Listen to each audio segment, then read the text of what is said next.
What really goes into making a movie poster? Blood, sweat, and neck pain. All jokes aside, there is a process when it comes to creating posters for television and film, and I'm so excited to share that with you today. Hey y'all, if you're new here, I'm Eric, a key art and poster designer, and I create videos to show you a behind-the-scenes look of what it's like working in the entertainment industry as a self-employed designer. Today we're creating not one, but 3 movie posters for a fictional horror movie. I've been working as a key art designer for about 15 years, and I've learned a lot along the way.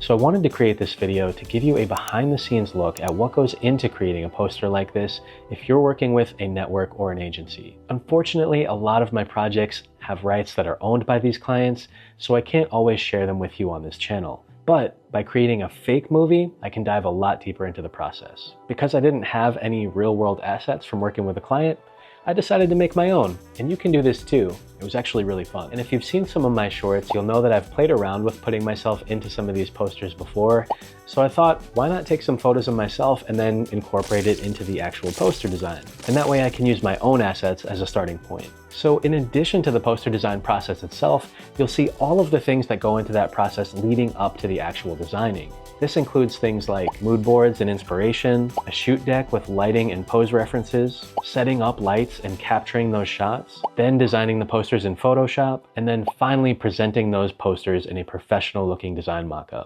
Let's jump in. Whenever I'm starting a project like this, one of the very first things that I will do is look for some references and inspiration. I just want to be inspired by them to make sure that I'm in the right world, see what kind of feels and styles I'm attracted to, and then go from there. To do this, I take all of my images and put them into an InDesign document that will serve as my mood board. I've got a cover page and then go directly into my inspiration with photographic references and poster concepts. I have a second page here with more graphic examples just to mix it up and try some different styles. And then I've got a third page of inspiration with some more of the classic looking horror movies, just to make sure that once I start designing, I'm staying on track as far as the tone and the overall look and feel. Doing this is extremely important, especially if you're planning something that's going to be a much bigger campaign and there's money behind it, because you want to make sure that you're checking all of the boxes on your design brief. From there, I move on to my lighting setups. I've got my first setup using some eerie bottom light like what you would see in a lot of horror movies. I've got a second setup that does the opposite with some dramatic overhead lighting, and then I have a third setup where I'm going to be using an RGB tube light to try and get a nice rim light effect. I also spent a bit of time looking for some poses just to get a better idea of what kinds of images I wanted to capture. Anytime that I've worked on a shoot, I've had to provide the photographer with pose references like these, and the main reason for this is because it's much easier to capture specific poses in camera rather than trying to fix it in post and Frankenstein body parts together. So all of this work in the beginning is going to make my life a whole lot easier down the road. Now, once I have my inspiration deck and I've got my shoot deck here as well, I create a little list for myself just so I know what kind of poses I want to try to capture. After that, I started picking out the costume and some props. I headed over to Amazon and picked out some fake vampire nails, some fangs, some fake blood, and this cool Victorian jacket that I found. I took the same approach with the costume because I wanted to be prepared by capturing the costume and props in camera rather than spending a ton of extra time faking things like fangs and blood in Photoshop. Once I had my costume and everything else was ready to go, it was time to start setting up the lights. Before doing this shoot, I only had a ring light, which works in some cases, but I knew that I wanted something of higher quality to match the look that I would get on a real photo shoot. That's why I ended up deciding to go with this newer CB60 bicolor light over the ring light. It has a much higher wattage, and once I added the umbrella and the diffuser, I knew that I would be able to get a much better looking result. Here, designers should spend at least some time learning about lighting on set and in post. There's been so many times when I've gotten photos back that are too dark, and then the brand wants something lighter, when in reality, so much of this could have been avoided just by proper planning. By understanding lighting and what you want to achieve with your key art, you can ultimately make better recommendations to photographers and save yourself a ton of time in Photoshop. To get the rim lighting effect that I wanted, I decided to use this 12-inch LumeCube RGB tube light, since you can easily change the color of this light to pretty much anything you want.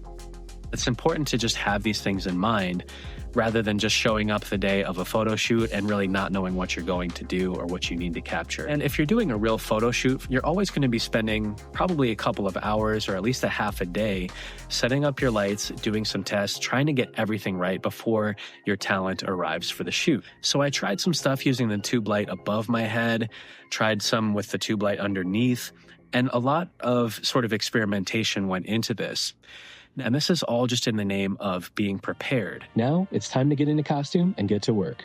Tried to just really get into character, bring some energy, and keeping in mind a lot of the poses and lighting setups that I had from my inspiration deck earlier, this really helped guide me through this phase of the process. I probably had around 225 to 230 photos here. Again, if you're working on a real world project with real actors and talent, you always want to capture way more than what you're going to end up using. And that's why these photo shoots take so much time, can be pretty expensive, and they require a lot of planning. So you only might have that one shot to get what you need.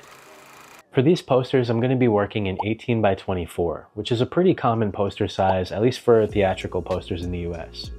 And even though you'll hear me saying posters a lot, a more sort of insidery term for posters that are used for television and film is a one sheet. So you'll also hear me saying one sheet sort of interchangeably. As I set up my document, I'm also going to be adding a 1/2 inch of bleed around all 4 sides of the poster, taking the total size to about 19 by 25. Now, bleed, for those of you who don't know, is something that was originally used a lot in print design in order to just add some extra room to all 4 sides of the design so that when it was cut and trimmed, you wouldn't end up with any white borders along the edges. And today, the need for bleed has actually become even more important, especially with the advent of all of the digital stuff that we've been seeing, like streaming platforms, because one single piece of key art or a one sheet can be repurposed and resized for anywhere from like 2 to 20 or more ads. So the need to have some of that additional space around your image has become even more important today. We aren't going to worry too much about bleed in this tutorial though, because I'm just going to be creating a few posters and not an entire ad campaign. And once I choose an image that I like to start with, I'm going to open it up in Photoshop and begin silhouetting the image and removing the background. Now, there's a whole bunch of different ways you can do this in Photoshop, so I'm not going to spend too much time going into that here. But once I sort of have the background removed and I just have the subject by itself, that's when I start doing some retouching, like frequency separation and a bit of clone stamping, just to kind of enhance the image and smooth out and get rid of any like blemishes or imperfections and things like that. It's important to try not to go too far with this. You want to try to retain some of the natural skin texture here instead of getting something that looks super smooth and plastic. Next, I'll move on to the environment. So I'm going to open up this stock image that I found of a cool graveyard. And the first thing I want to do is remove the background so I can just sort of isolate the tombstones here. And once I do that, I'm going to desaturate the image and apply some red color layers on top to just sort of start to establish a color palette. Now, as I do this, I'm also going to be brushing in some shadows in the corners and along the bottom edge here so that I can create a sort of vignette effect. And doing this with poster designs is really helpful for keeping the viewer's attention in the center of the image, right where you want them to focus. I'm then going to repeat this last step by bringing in another graveyard image so that I can continue some of that environment behind the image of myself. And this will help to create a more grounded looking environment that goes in front of and behind the vampire character. I'm now going to add a few more characters to the poster. So to do this, I'll be opening each one and silhouetting them before I add them to the composition. And I like to experiment with the size, the scale, and the placement of these characters in the layout, just so I can try to find a composition that feels nice and balanced. As I add the characters to this, I'm also blending it with the rest of the image. So I'm adding some reds, adjusting the contrast and the colors. I'll also start to layer in some textures. So I'm bringing in some fog and some smoke for atmosphere, some creepy looking webs, and then I'm also adding some red light on top of all of the characters to create a more sort of cohesive scene. As I'm playing around with the composition, I'll begin adding some shadows and some lights to different parts of the image, depending on the areas where I want to keep the viewer's attention. So this also helps me to add some overall adjustments and just get an idea of what the final picture is going to look like. But as I'm playing around with this, I realized that ultimately I wanted to move the bald guy with the glasses to the back of the image so that I could introduce a fourth character. And at this point, I'm using a similar process to bring her into the composition and then blend her with the rest of the image by applying things like black and white adjustment layers, some levels and some curves, and just brushing in some more color and light. Adding these nice details is one of my favorite parts of the process, and it's where I tend to get a little bit lost and kind of zone out because I'm just so dialed in on these details. So whenever you're doing posters, one sheets, and key art like this, it's super important to kind of zoom in and out and go back and forth to see how everything is looking. And once I am happy with the overall composition, I'm going to switch gears and start focusing on my title treatment. Some people create the title treatment first, but I kind of like to do this as I'm designing so that I can see what kind of works best and play around. And for this one, I decided to use a classic Trahan Pro serif font mixed with a Gothic black letter typeface. As I build the title treatment here on the bottom of the poster, I also begin to introduce some textures to help give it a little bit more of a worn and weathered look. And to push it even further, I decided to then introduce a stock photo of a crown, which I've isolated, scaled down a bit, and applied some contrast and lighting to before placing it at the top of the title treatment. Next, I'll add a subhead or a tagline to the top of the poster, and then from there, I'm going to bring in the title block and place it at the bottom to help anchor the design. And to finish this first design off, I'm going to duplicate all of the layers, merge them at the very top of the layers palette, convert it to a smart object, and then apply some camera raw adjustments. Now, I like to do this at the very end because it just gives it that nice bit of finish and polish. While the first poster is more of a classic montage style look, I really want the second one to feel different. So I'm going to go for more of a stylized, conceptual looking piece. Now to start, I'm going to be using a completely different photo from my photo shoot, and I really want to get something that shows a close-up of the fangs with the blood dripping down that I can then play around with inside of Photoshop. I'm thinking that I will play around with the cropping and the size of this one first. So once I bring this image into my composition, I'm going to remove the background, desaturate it, and start experimenting with some atmosphere and smoke to just give it that nice eerie and creepy vibe. And once I do this, I'll then bring in a stock image of a graveyard, which I'm going to flip on its side just because it's something sort of unexpected, and it gives us a nice visual element to balance things out. While I'm not 100% tied down to this composition yet, I feel like it's in a good enough place where I can begin playing around with the title treatment. This time I'm working with a few premium fonts that I downloaded from Envato Elements just to mix things up a bit and give myself a little bit more variety to work with. Eventually I decided that I wanted to show a little bit more of my face in the costume,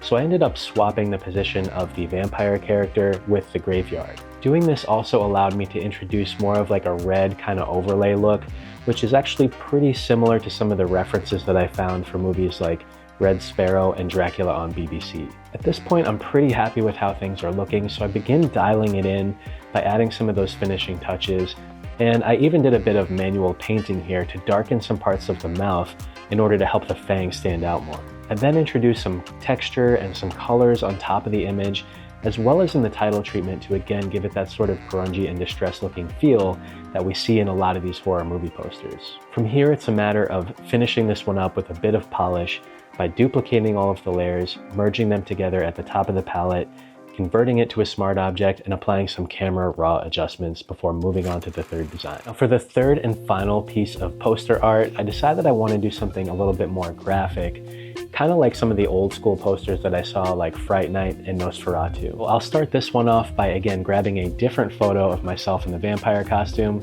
removing the background, and then bringing it into the composition to see where I'd like to place it and about how large I'd like the image to be. I want the focus to be on the face and the eyes here, so I'm going to spend some time just manually brushing in some light, some colors, and some shadows with a large soft brush, almost to create an effect like I'm coming into the light and from out of the shadows, which creates this sort of cool and creepy effect. I then begin adding a bit of texture to the top of the image, and then I'll start experimenting with some different LUTs to see what kind of color combinations are working best. Eventually, I find a palette that feels pretty on point for a vampire horror movie, and I push this further by adding a few more adjustment layers to the top to really dial it in and push the contrast. At this stage, I begin working on my third title treatment, and at this point, because I've already done two for the two previous posters, I have an idea of some of the typefaces that I already like. So now it's just a matter of changing up the words, the size, and the placement of the text within the layout. I was really digging the combination of using a black letter typeface like Lordish, along with a handwritten font, similar to the examples I showed earlier for movies like Insidious and 30 Days of Night. I felt like the poster still needed a little something else at this point, so I decided to bring in one of my graveyard images to see how it might work within this composition.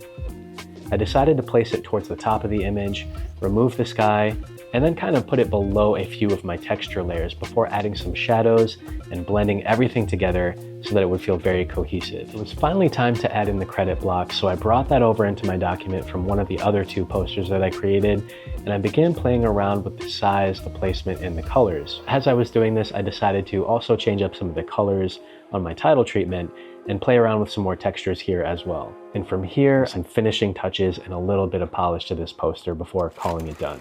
I'm pretty happy with how this is looking, so I'm going to make sure to save all three of my posters and take a look at where we ended up. Sometimes we get to this stage in the process and we think to ourselves, oh shoot, I really wish that I had a beautiful mock-up to present my posters to a client.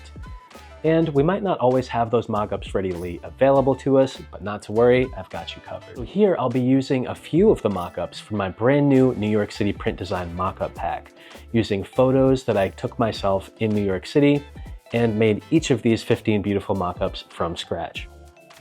So if you're interested in checking out the full mock-up pack, use the link below in the description to head over to my Gumroad shop and check out that all-new collection. So if you're interested in learning more about creating posters and key art design from scratch, then you'll want to check out this video next, where I go step by step in showing you how I created this suspenseful and dramatic looking movie poster. All right, creative, thanks so much for watching, keep designing, and we'll see you in the next one.